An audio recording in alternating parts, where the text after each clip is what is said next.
అనగనగా ఒక ఊరు. ఆ ఊర్లో దేశం కోసం బద్ధ శత్రువులుగా మారిన భార్యాభర్తలు. ఒకరికి దేశం అంటే భక్తి, ఆ దేశం కోసం ప్రాణం కూడా ఇస్తారు. మరొకరికి ఉద్యోగం ముఖ్యం, ఆ ఉద్యోగం కోసం దేశ ద్రోహానికి కూడా వెనుకాడరు.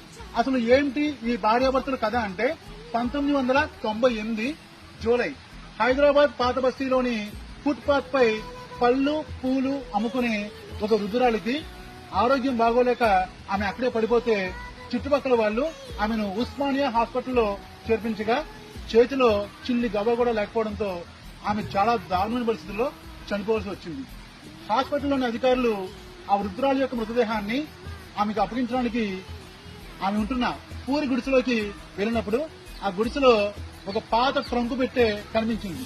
ఆ ట్రంకు పెట్టే తెరిచి అందులో ఉన్న ఆమె ఫొటోస్, కాగితాలు, సర్టిఫికేట్లు చూసిన ఈ అధికారుల వెన్నుల్లో వణుకు పుట్టింది. అక్కడ వాతావరణం ఒకసారిగా వేడెక్కింది.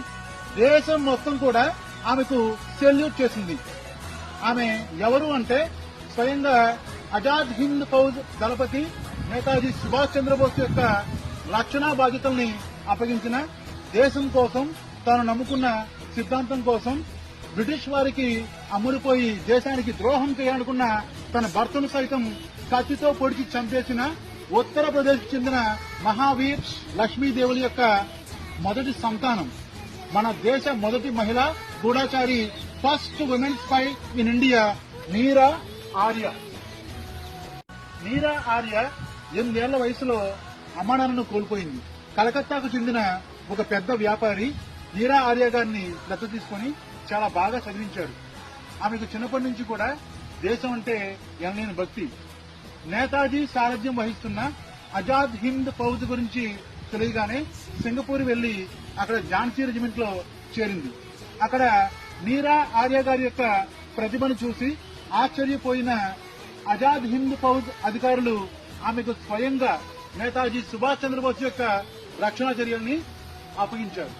నీరా ఆర్య గారి తండ్రి శ్రీకాంత్ జయరంజన్ అనే ఒక ఉద్యోగిచ్చి ఆమెను తెలియజేశారు. అయితే ఇతను ఉద్యోగి అని మాత్రమే తెలుసు నీరా ఆర్యకు, కానీ అసలు విషయం తర్వాత తెలిసింది. తన భర్త శ్రీకాంత్ జయరంజన్ బ్రిటిష్ విభాగంలోని సిఐడి అధికారిని, నేతాజీని చంపడమే తన యొక్క లక్ష్యమని తెలుసుకున్న నీరా ఆర్య నివ్వెరపోయింది. ఒకరోజు నీరా ఆర్యను అనుసరించిన తన భర్త శ్రీకాంత్ జయరంజన్ దొంగచాటుగా బోస్ పై కాల్పులు జరుపుతుండగా నీరా ఆర్య అదిరావడంతో డ్రైవర్ కు ఆ బుల్లెట్ తగిలి అక్కడే పడిపోతాడు. మరొకసారి బోస్ పై కాల్పులు జరుపుతుండగా నీరా ఆర్య తన వద్ద ఉన్న కత్తితో భర్తను పొడిచి చంపేస్తుంది. తరువాత ఈ బ్రిటిష్ అధికారులు నీరా ఆర్యను కాలాపాని అండమాన్ జైల్లో పెట్టి నేతాజీ సుభాష్ చంద్రబోస్ ఎక్కడున్నాడో చెప్పమని చాలా చిత్రహింసలు పెట్టేసరికి ఆమె ఆ బాధ భరించలేక నేతాజీ ఎక్కడో లేడు, నా గుండెల్లో ఉన్నాడు అని చెప్పేసరికి కోపోద్రిక్తుడైన ఆ బ్రిటిష్ అధికారి, అయితే నీ గుండెల్ని చీల్చి నేతాజీని బయట తీస్తాను అని ఒక తల్లి తన బిడ్డకు పాలిచ్చే రొమ్ముని పోసేశారు. అయినా సరే ఆమె చెప్పబోయేసరికి కోపంతో పెద్ద సుత్తితోటి ఆమె నెత్తిపోయిన గట్టిగా కొట్టేసరికి ఆమె పడిపోయింది. ఆ బ్రిటిష్ అధికారి ఆమె చనిపోయిందని వెళ్లిపోయాడు. స్వాతంత్రం వచ్చిన తర్వాత ఆమె మళ్లీ తిరిగి వచ్చారు. నేరుగా ఢిల్లీకో, లక్నోకో, కలకత్తాకో వెళ్ళలేదు, హైదరాబాద్ కు వచ్చారు. హైదరాబాద్ రావడానికి కారణం ఏంటంటే హైదరాబాద్ నిజాం పాలకుడు మాకు స్వాతంత్రం వచ్చిన తర్వాత నేను పాకిస్తాన్ లో కలుస్తాను, లేదంటే స్వతంత్రంగా ఉంటాను అని చెప్పి అన్నాడు.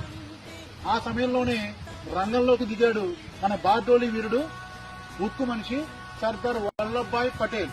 అతను 1948 సంవత్సరంలో ఆపరేషన్ పోలో అనే పోలీసు సైనిక చర్య ద్వారా హైదరాబాద్ ని మన భారతదేశంలోకి విలీనం చేయడం జరిగింది. అంటే ఆ సమయంలో కూడా నీరా ఆర్య హైదరాబాద్ లో ఇన్ఫార్మర్ గా ఉన్నారు.